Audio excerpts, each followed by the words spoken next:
साल नौ शुरू हो रहा है, नया साल। नए साल को वेलकम करने और सेलिब्रेट करने के जुदा जुदा तरीके होते हैं। एक मेडिटेशन की शक्ल में कि हम सोचें, अलग अलग सोसाइटीज़ में, अलग अलग कल्चर्स में नए साल को सेलिब्रेट किया जाता है पंप एंड शो के साथ और शोर गोगा के साथ। ये अपना अपना कल्चर होता है, अपना अपना तरीका होता है। मगर जो औलिया, सूफिया और सालेहीन हैं, वो जब नया साल आता है और पिछला साल ख़त्म होता है तो उसको किसी और तरीके से सेलिब्रेट करते हैं। जैसा कि इमाम गज़ाली ने लिखा रहमतुल्लाह ताला अलैह, उनकी सोच यूँ होती है कि जब नया साल आता है तो ये बड़ी मसरत, फरहत और शादमानी का इवेंट नहीं होता, बल्कि हकीकत ये होती है कि आपकी उम्र से एक साल कम हो जाता है।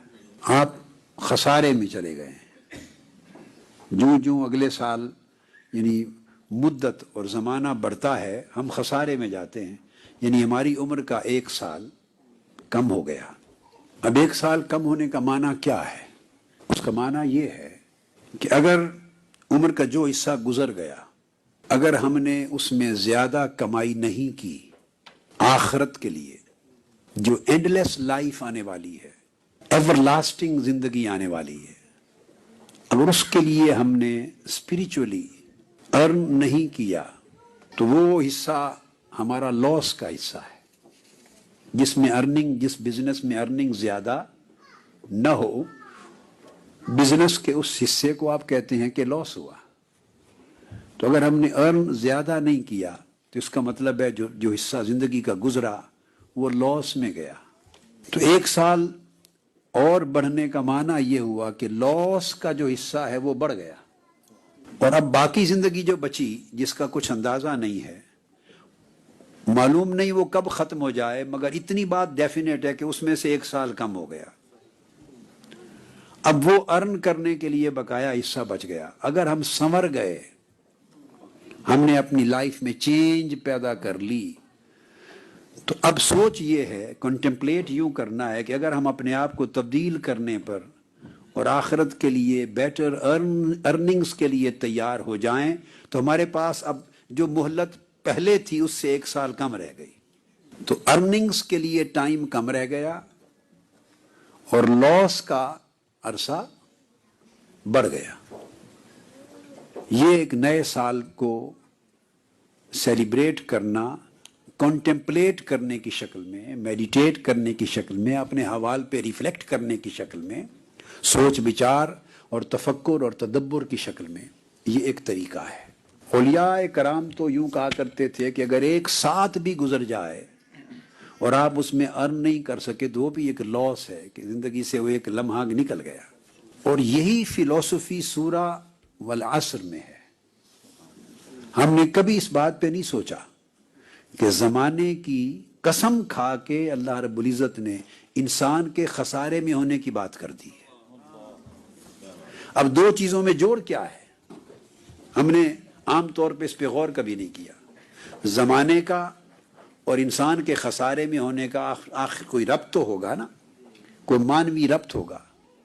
तो अल्लाह रब्बुल इज़्ज़त ने कसम खाई है, वल असर, कसम है ज़माने की, कसम है वक्त की।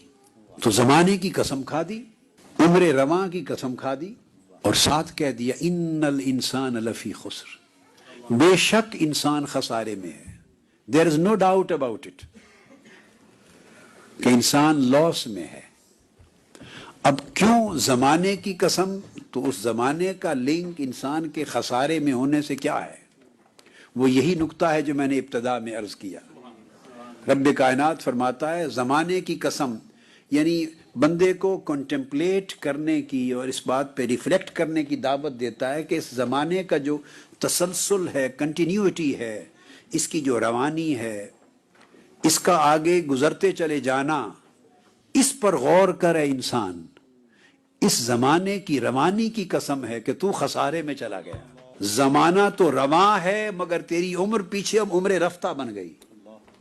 ज़माना आगे जा रहा है, उम्र वो उम्र रफ्ता बन गई, वो पीछे चली गई, और आगे जो बचा वो थोड़ा बच गया।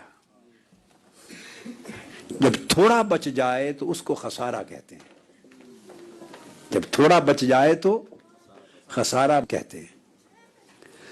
تو اللہ رب العزت نے اسی امر کی طرف توجہ مبذول کرائی کہ انسان خسارے میں ہے ایز اے ہول۔